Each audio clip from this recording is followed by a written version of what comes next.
ესე მიდგომა მით უმეტეს ბავშვთან რომ აი ღმერთი დაგჭირს არასწორია. პირიქით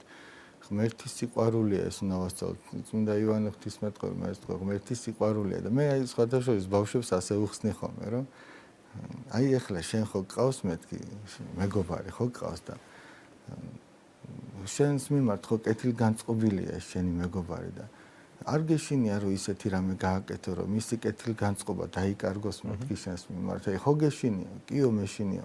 შენი მეგობრის ხო არ გეშინია მეთქი არაო და აი ამ კეთილგანწყობის დაკარგვისა ხო გეშინია კიო და ეგ არის ღვთის შიში მეთქი ანუ ჩვენ გვეშინია რომ ღმერთის კეთილგანწყობა ჩვენდან არ დაიკარგოს ჩვენი რაღაც არასწორი მოქმედებით და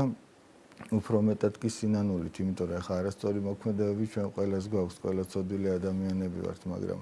უსინანულობა არის ის, რის გამოც შეიძლება ღვთის კეთილგანწყობა დაიკარგოს, მადლი განგვეშოროს, ესე იგი და აი რა ვიცი, მე ესე ვხსნი ხოლმე, რომ აი